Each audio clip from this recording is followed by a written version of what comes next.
Alright, listen up. Karens are like mosquitoes. Annoying, relentless, and somehow everywhere. And no place is worse than South Park. It's a freaking Karen infestation. Sheila Broflovski is the queen of the whole swarm, so we're starting with her. Then, we're diving headfirst into the worst Karens across the cartoon universe. Let's get started.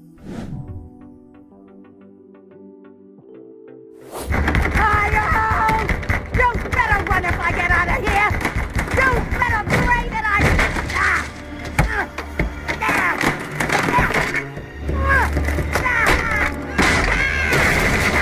You knew we had to start with the ultimate Karen, Sheila Broflovski from South Park.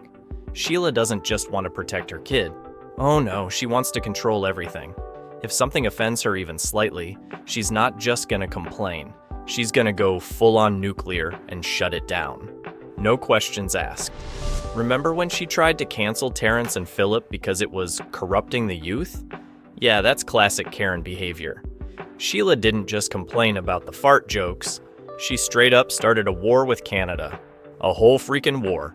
Just because she couldn't handle a little cartoon. And it doesn't stop there. Sheila's always looking for the next thing to censor or ban. Whether it's violent TV shows, video games, or even local events. If it doesn't fit her vision of appropriate, she's coming for it. Sheila's the type of Karen who goes to every city council meeting, starts petitions, and pushes her agenda until she gets her way. Her biggest problem? She thinks she's always right no matter what.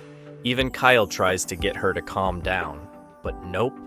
Once Sheila is on her crusade, there's no stopping her. She's like a Karen on a mission, and that's what makes her the ultimate cartoon Karen.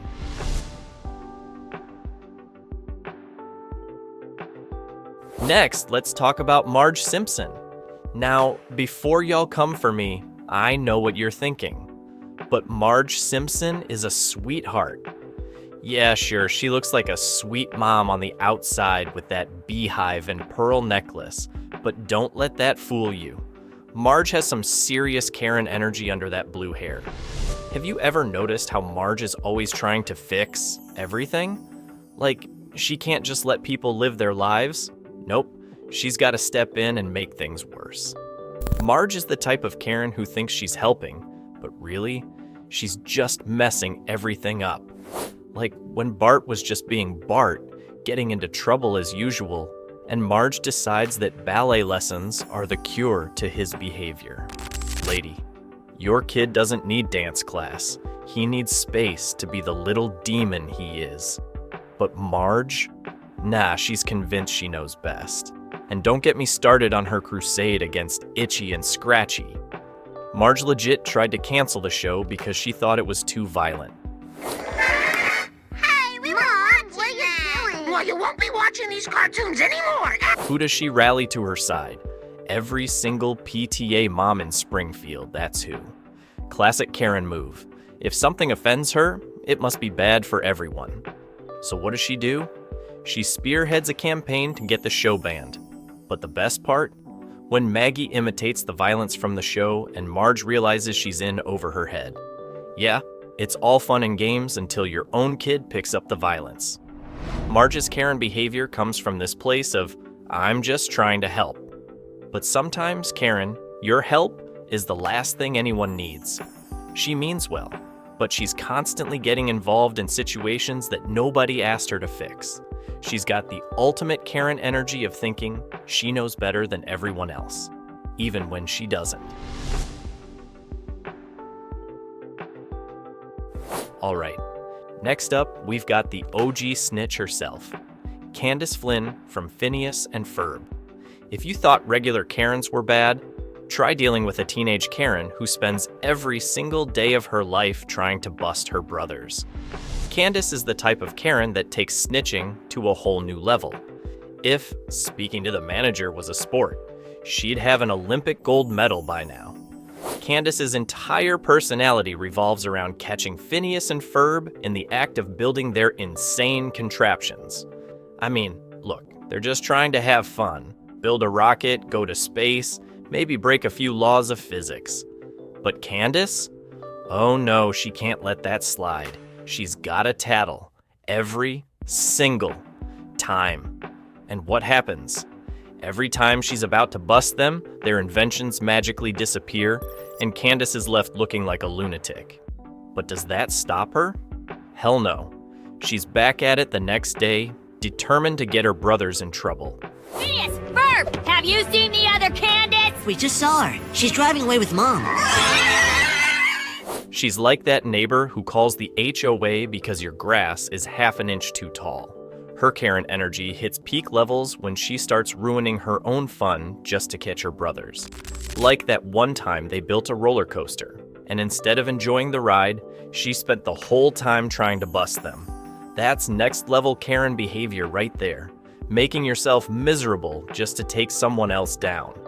Honestly, Candace needs a hobby or a nap or something. But knowing her, she'd probably tattle on me for saying that. Speaking of tattling, don't make me come after you for not subscribing. I'm trying to hit 1,000 subs by the end of the year, so smash that button and let's do this before Candace tries to shut it down. Alright, let's talk about Randall Weems from Recess, aka the sneakiest, most rat-like Karen you'll ever meet. Now, Randall's not out there yelling in your face or causing public scenes. No. This guy is way worse. He's the kind of Karen who lurks in the shadows, waiting for you to slip up so he can snitch on you. Randall is the kind of kid who'd report you to the teacher for chewing gum in class. He's that kid who makes sure every single rule is followed to the letter, even if it makes no sense. And the worst part, he enjoys every second of it. He's basically Miss Finster's personal snitch. While the other kids are out there having fun, breaking a few harmless rules, Randall's hiding behind the jungle gym with a notepad, taking notes. He's ready to snitch the second someone does something even slightly wrong. Trading gum? Snitch. Playing dodgeball without permission? Snitch. Breathing too loudly? You guessed it, snitch. And don't get it twisted. Randall loves the power he gets from snitching. It's like his little version of being a Karen in training. He's not going to ask to see the manager, but he's definitely going to tell on you the second you break a rule. Randall's whole existence is about ruining everyone else's fun. And the sad part is, he's good at it. Now, let's talk about the other South Park mom, Leanne Cartman. But don't get it twisted, she's not like Sheila. Leanne is a special kind of Karen, the enabler. She's not out there starting wars or yelling at managers. No, Leanne's damage is a bit more subtle. She just lets her little demon child, Eric Cartman, run wild and ruin everyone else's life without ever stepping in. Leanne is the Karen who's too passive. She doesn't care that her son is throwing a tantrum in the middle of Walmart, knocking over displays. Instead of stopping him, she's the one handing him a Snickers bar like, "Here, sweetie, calm down." Lady, your kid doesn't need a candy bar. He needs some serious discipline. Cartman's out here committing literal war crimes, and Leanne's just sitting back like, oh, he's just expressing himself. Yeah, well, guess what, Karen? Your son's expression has led to more chaos in South Park than anyone else. Remember when Eric scammed people, faked illnesses, and even got his half-brother to eat his own parents? Yep, that's on you, Leon. You raised this monster. And the worst part? She lets him get away with everything. It's like she's scared of him. Like that time Cartman pretended to have Tourette's just so he could say whatever he wanted. Instead of shutting it down, Leanne just let it slide, ruining lives one curse word at a time. She's the ultimate, I'll just let him do what he wants, Karen. And honestly, we're all suffering because of it. All right, folks, we've gone through the worst of the worst. From Leanne Cartman's enabling to Sheila Broflovski's full-on war campaigns, these cartoon Karens have terrorized their worlds long enough. If you had fun roasting these entitled characters with me, hit that like button, drop a comment, and don't forget to subscribe. I'm this close to hitting 1,000 subs, and with your help, we'll get there before the Karens take over. Catch you in the next one.